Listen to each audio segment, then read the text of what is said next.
How you going? I'm Annalise and I'm just going to teach you how to turn a dress into a skirt. First off, you need a dress, and I've had this one sitting around for a good long while, so I'm just going to use it and just rip it apart. First off, I got to take the bodice of the dress off and then just leave the skirt. I've just cut it off with scissors because it's the easiest way to do it, and then you can just trim the excess off. Then I have to measure my waist to see how long I need to make a waistband, and I'm going to make the waistband out of this black material because I want to keep the bodice in case I want to make a top out of it later.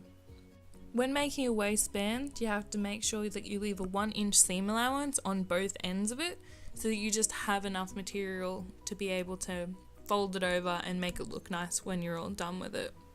So after I've cut out the initial waistband, all I'm going to do is I'm going to lay it back out and I'm going to measure it to make sure it's at the right length that I need. For me, including my seam allowance, I had to make it 39 inches long, but it's going to be different for everyone because everyone has a different size waist, so just make sure that you measure your waist and make it to the length that you need it. After that, I'm just going to cut out some interfacing. Interfacing is really important in making a waistband because it makes it sit nice when you're wearing it instead of folding over and making it look horrible. Interfacing has two sides of it.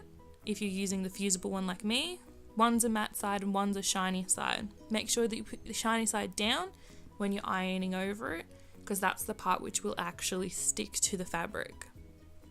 After I've ironed it down, all I'm going to do is I'm going to cut off the excess, and then I'm going to get ready for my next step.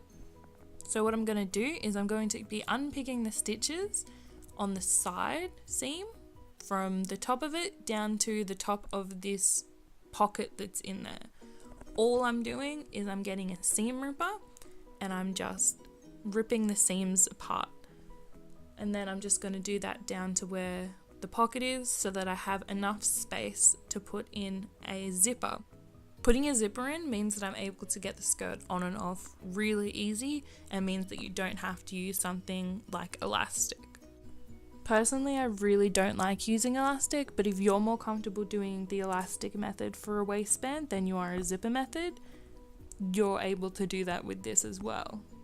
And if you need instructions on how to do that, just look online. There are so many of those to be able to help you to do the elastic method. So this is what I've done without unpicking. I've just ripped the seams apart to be able to have a spot to be able to sew my zipper in. Now I got to gather the skirt, so I'm just going to sew across it and I'm going to pull on the thread to be able to gather it all together. If you don't know how to gather, I recommend looking it up. There's tutorials everywhere for it. And then this is what it looks like with the skirt all gathered together.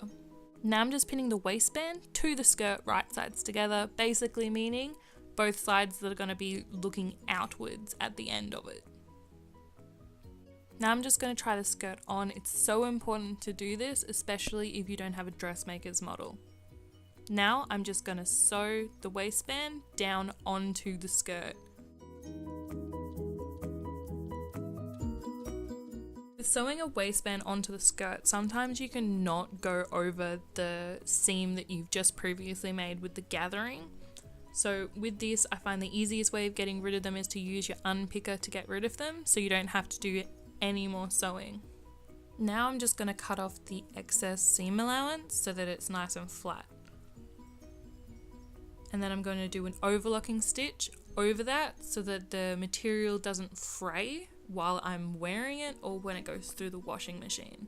And it just really helps it all stay together.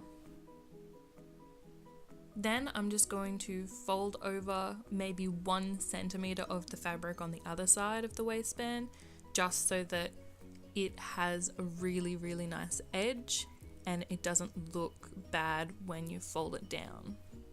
This is also going to help this side of the waistband to stop fraying. Although we're not doing an overlocking stitch, it still will help. Next, I'm just going to fold the seam allowance of the skirt and the waistband up so that you can't see them once we fold the waistband down and sew it across. It's just going to make everything look really nice and neat for when everything's sewn together. Next, we have to do a zipper because we have to do that before we sew the waistband down. And I'm just choosing from a bunch of old zippers that I have, one that's the right length and preferably the right color that we need. I'm just going to pin them down, and you pin them down both sides at the same time, because if you don't, everything can be an uneven mess for you. So this is what the zipper looks like when you've pinned them both down. And the point of doing this first is that so when we pin the waistband down second, it means that the top of the zipper will be hidden inside the waistband instead of the zipper being on the back of the waistband and being shown. So I'm just going to pin the rest of the waistband down, and then I'm going to sew it down. And this is what it looked like when I sewed it down. Next I'm going to do the zipper. Now this is a zipper foot. If you don't use a zipper foot when you're doing a zipper, it's just going to mean that your lines of sewing aren't going to be as straight as they could be. And then we're all done. This is what mine ended up looking like. I am quite happy with it, although I do have to make an alteration to the waistband because it is a little bit too big for me still. Other than that, I really love it. Best part about it is it has pockets, which is always a plus in my opinion. But that's all. Thank you for watching. If you did watch, I don't know if anyone will, who knows, and I may or may not make another one of these. Until then, bye!